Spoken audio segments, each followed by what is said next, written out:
Good morning. Welcome back, or whatever time it is that you're joining me. So this is your reading for Sunday, March 24th. And it's the day before the lunar eclipse. So let's see how we can best use the energy, see what's going on for the day. And as you can see, I'm using the Light Seers Tarot again.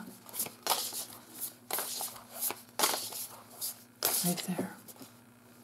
Okay, Nine of Wands, upright, Ace of Swords upright, Ten of Cups reversed. Okay. This could have to do with feeling a little defensive, but remember you have endurance. Remember how strong you are. Take hold of all of that light that you have inside of you and know that that's your superpower. That's what I just heard.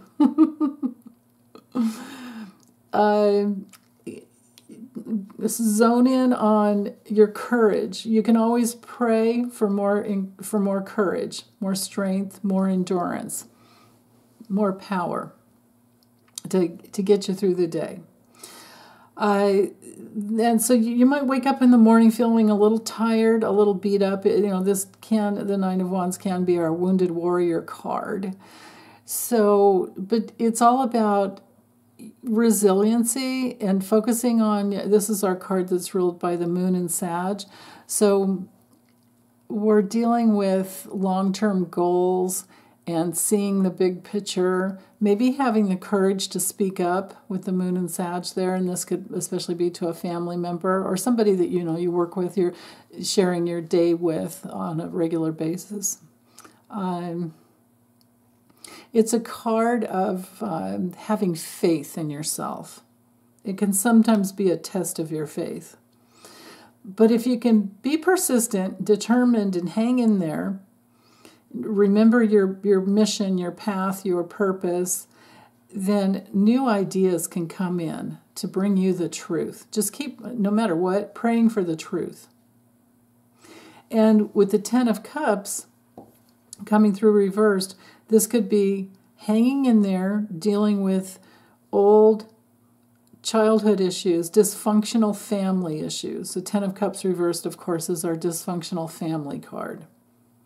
Things are too focused in on one or both parents, and the kids are kind of left to fend on their own, right? Or parents are too controlling over the kids, and the kids don't have their real needs met. So if you get the truth about what your family life, your home environment, your upbringing was truly like, it might remind you that you made it through. You didn't die. You're here. And just be persistent and have faith in yourself and notice how strong you are now. Notice how resilient you are and you've been able to overcome. And this being like later in the evening, this could be that you've got your courage in the morning and you're hanging in there and the good ideas come through, and then possibly in the later evening you've got maybe kids acting up or parents acting up or somebody that you're dealing with, especially if you're a caretaker or live in a home with different relatives. Or maybe you're having relatives over. It is a Sunday, right? Maybe you're just noticing and understanding on a deeper level than you have before because bringing in the truth, right? The dysfunction in your family. And every family has it, I mean, mine did. My sons and I have laughed about, we've joked around and made fun of like what we all went through with my parents, especially my mom, and then on the other side on my ex-husband's side of the family, there was dysfunction there, but it wasn't it wasn't so funny. My mom was funny, is the deal. She was funny, but she was like hell on wheels sometimes.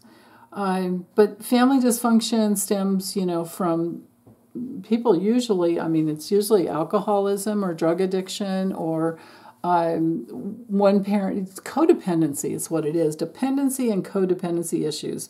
You're always going to have, and I've talked about this with my sons, it's like, you're always going to have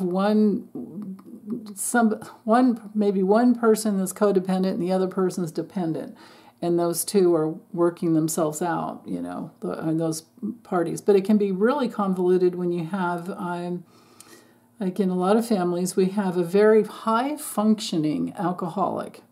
Like somebody that will go to work, get up really early, go to work really hard, and then, especially like in the construction industries, and then I think because it's so physically painful and toxic and challenging, that they need some kind of pain relief. I've always felt like, once I grew up and figured out what was going on in a lot of homes, I realized, you know what? These guys need to be, men and women, need to be treated, because we're talking, female roofers, it doesn't matter, male or female. There is still, in the construction trades, there are both.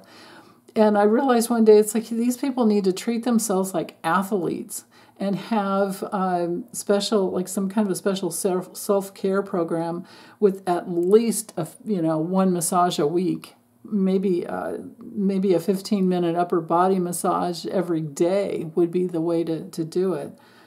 But it's challenging to pay for something like that, on a daily basis. But we just look at what footballers and look at how much they make and how they're treated. They have their sports medicine dude, they have the chiropractor, they have their orthopedic surgeon if they need it. They have physical therapy, and they have massage on a regular basis, and then they have specialized diets just for them, right? But no, not in our construction trades. We don't get that. So dealing with that and working with that is very, very challenging.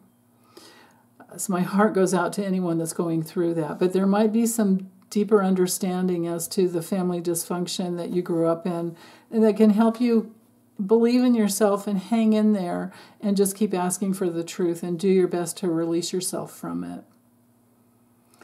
So, okay, well, I'm going to get this uploaded. Send you lots of love as always. Bye.